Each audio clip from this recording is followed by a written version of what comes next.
Attention, attention, attention.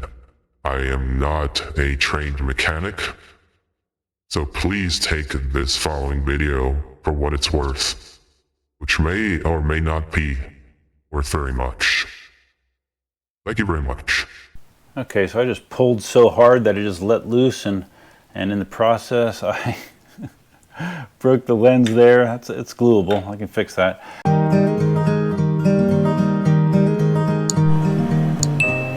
Yo, what's up, Duff here. You're sitting behind the wheel of my 2016 Toyota Tacoma. Yes, it's hard to believe I've had this vehicle for going on 10 years. It's been extremely reliable. You probably can't see that, but I have 73,000 miles, just over 73,000 miles on it at this point. Been a great truck. But I do have an issue. I've had an issue for a little while, and that is with my rear parking sensors. I've had the system disabled right here. It's activated by this button. I'll turn it on, you'll see what happens. You get a check park sonar system. So I've done some research. It's not that unusual of a problem. And yeah, it's caused by one or more defective sensors normally in your rear bumper. So I'm contemplating trying to fix it. Let me show you some more. All right, so these are the parking sensors. You got 1, 2, 3, and 4 in the bumper. Unfortunately, they are not easily accessible. One thing I also found out was, I guess this system, these are in series. So like if this first one is bad, the other 3 could still be good. So probably, and this is the first sensor is my understanding. So probably it would make sense to try to replace that one first and see what happens.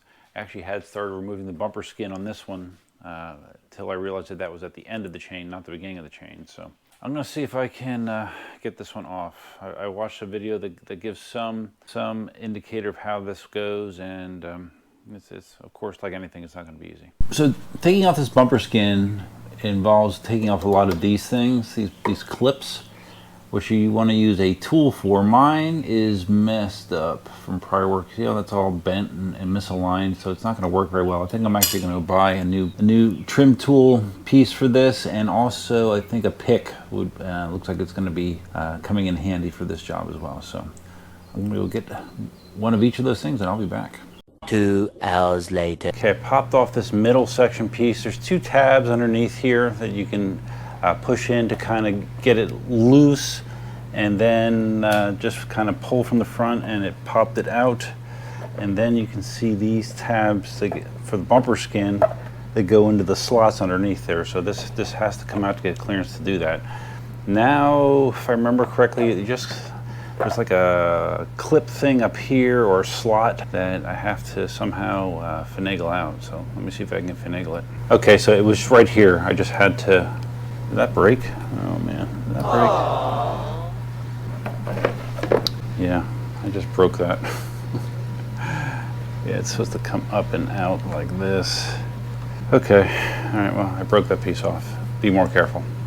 But I have access now to where the sensor is, the first one. So I'm gonna work on getting that out now next. While I was trying to get that connector off, this just came out of the slot in the back, the hole in the back, which is okay. But I'm having a hard time determining what I have to push up on to get this loose. Let me figure it out. Okay, it's this little tab here. You just have to pry up on it. You see there's a little catch on the side. Pull that up, and then I was able to plop this out. So.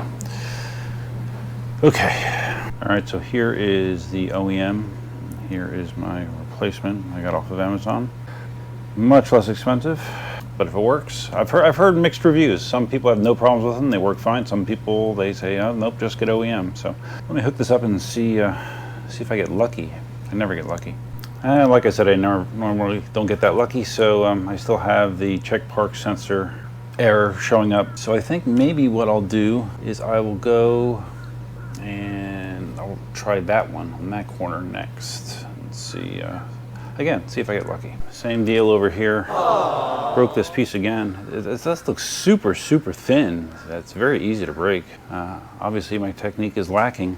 that I'm breaking it. But even with it broken, it should sit back fine once it's all back together. I don't think I'll notice, but annoying nonetheless.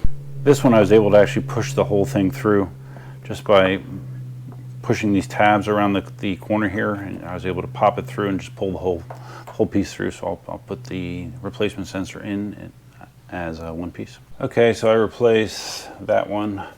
Still have the error. God damn! Means we got to move to the center too here. See what happens. It's getting uglier by the minute. Okay, things are progressing. I removed the backup light here. I removed the tow hitch connector, electrical connector, to give you room to get this rubber plastic centerpiece off. That stuff has to be disconnected, so to get me access to the back of this. So even having this pulled this far out, this one was brutal to release. I guess, I don't know, maybe there's some dirt and shit that was wedged in there, but it was really difficult to get that harness to release. It is released now, so put another one on. Maybe this one's the charm. I doubt it. All right, after replacing my third sonar detector, still getting the error. Aww. I have a really bad feeling I'm gonna replace the fourth one and the error is gonna still be there. Really bad feeling, but we're gonna replace it. Okay, so I just pulled so hard that it just let loose, and in the process, I broke the lens there. It's gluable, I can fix that. But it looks like what the deal is it's these tabs here. I don't see a way to release these. I mean, you can't get, well, I guess you kind of can get, no, not really. I'm not quite sure how you're supposed to release these in a orderly way to make it not a cluster F when you want to get it off. But it's off now. Everything's off. So I got free access to everything. So let me replace this last sensor and see what happens. I'm a little bit in shock. Look at this. Parking system on. Parking sensor system on. No more error. That last one must have been the one that was actually bad. Wow. Just a little super glue here. And let's see, this goes like this. Okay, I'll just clamp that together and it should be good enough. This is the one that I just replaced that appears to be the cause of everything. This is the shittiest looking one of all of them. It does look pretty worn, but wow. Okay, now the question is, can I get it back together? I bitched up a bunch of these connectors. I'm gonna go to AutoZone and get some fresh ones. They're also kind of like sticky and stuff because they're 10 years old. They don't slide in that easy. So I'm gonna go try to get some new ones, make the job a little bit easier. I have returned from AutoZone, another receipt. They do have these fasteners, part number 459870 if you ever need to find your own. I got a total of 12 more fasteners. That should make up for any that are broke. So now I'm going to carefully try to get this damn thing back together. It seems like I went about this ass backwards, knowing what I know now. You'd be better served removing the center piece first, the center bumper cover first, and then doing the ends. That being said, I still have no idea how you release all of the little connectors here, because there's like 2 or 3 of them right in this front row. Like, if this is down, I have no idea how you get in there to release them, but it's a mystery for another time. So I'm still confident, even though I've broken a bunch of the things, that it will be okay at the end. I think I have enough that are intact that you won't be able to tell that I f***ed it up. This is the one license plate light that I broke the lens off, but yeah, it's super glued. It's good. Should be just fine. So there are 2 of these push pins in here. When I pulled the bumper skin off, bumper cover off, they just kind of broke off. So I did use 2 of my new connectors here to get that back on there. And then there's 3 underneath. So this will be good. Even though that little thin piece broke up here, I don't think it really matters. I think it's gonna be fine when we're all said and done. It seems like putting this back on is just kind of getting it back where it needs to go and then just smashing those snaps back in.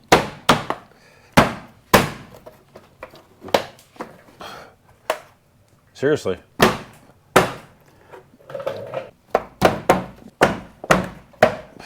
Yeah, Yeah, that's basically it. It's basically back on.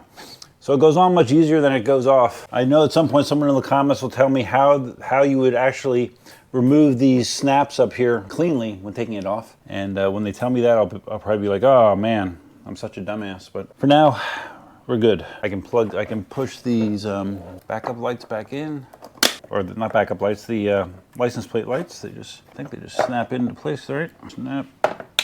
Snap right in, okay. Let's see, we have another fitting here.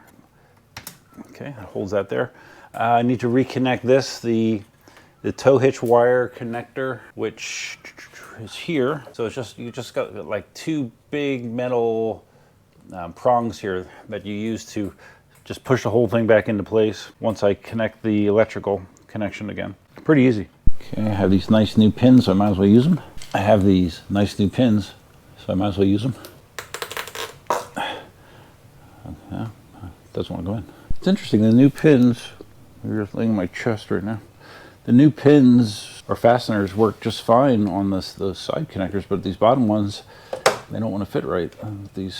So I'm reusing my original ones that are half broken, but they're doing the job. Okay, one more there. Okay, my thought that these replacement clips I got at AutoZone are good replacements for the genuine Toyota clips. Incorrect. They don't have as much of a lip on the sides and the end here to catch, and they did not secure correctly. So I actually wound up putting some of the original ones back in that were missing a little bit, a little broken, but still secured better than these. So yeah, if you can get some genuine Toyota body fasteners, you'd probably be better off. Okay guys, so this is the big test. I mean, so far I just verified I wasn't getting the backup sonar error anymore on the display, but I haven't actually up towards something to see if they work like they're supposed to. If they indicate as you get closer to something behind you. Let's see what happens. Should like beep and stuff, I think. There we go, see? Yellow. Yellow. They work, man, they work. I can't believe it. Okay. All right, so there you go. Job complete. I thought I was 85% sure this was going to be an epic fail. When I got down to that last sensor, replacing it when the first three did not fix the problem, I thought it wasn't going to work. I did not think it was going to work, but it did. I will have a link to the sensors that I bought on Amazon. It was like $35 for the 4 of them, just to get one genuine Toyota OEM sensor. I believe someone said that they were 125 bucks. When I looked on Amazon, they were over $200 per sensor, which is crazy. You have to be able to get them cheaper somewhere, I'm sure, but that's insane. I saw someone say that a dealer quoted them $500 to fix this problem. It cost me 35 bucks, and then I spent another 60 bucks on tools, so 100 bucks to get it done. Good learning experience. So as I mentioned, in retrospect, knowing what I know now, it would have been better to take off the center skin first and then do the corners. But again, I don't understand how you get this out cleanly without all the struggle and breaking snaps off, because I don't see a way to release the little tabs that are in the front here. The ones that are in the back you can release from underneath. These in the front, I did not see a way to release them, hence why I brute forced it, which I don't recommend you do. I just did not see any information on the internet as far as the proper way to do this. But other than that, the other challenges were the sensors in the middle. They were very dirty. It was very hard to get that connector off. Let's see, what else? Really, that was the major challenge, and breaking some of the body connectors. But you know, that just comes par with the course with me, so I'm not that worried about that part of it. And it's important for me to note, and I mention this in any repair improvement video that I do, I'm not a professional. I'm just a hack. I'm just someone that will grind away and find a way to make things work. And this is another example of that. It looked like it wasn't going to work, but it did. But I would not say that you would take this as the gospel as far as how you replace your parking sensors on your Toyota Tacoma, on my 2016 Toyota Tacoma. But it got me there. So take that for what it's worth. So that's all I have for now. If you found this video interesting, please think about giving it a big thumbs up. It's been a long time since I've done an automotive repair video, a very long time. Feel free to leave your comments, suggestions, ideas, and thoughts below. I'm sure there will be a lot of ideas and thoughts about this, and it's okay. I understand. I do read and respond to pretty much any comment I get. And yeah, if you're not a subscriber already, think about subscribing. Hit that subscribe button, or at the very least, hit the thumbs up. Hit the thumbs up. Hit the thumbs up. Hit the thumbs up. That's it. I'm just rambling. I'm tired. I've been working on this for, I don't know, 3 hours. So that's all I got for now. Until next time, Duffman out. Is to clean up the mess. And there's quite the mess.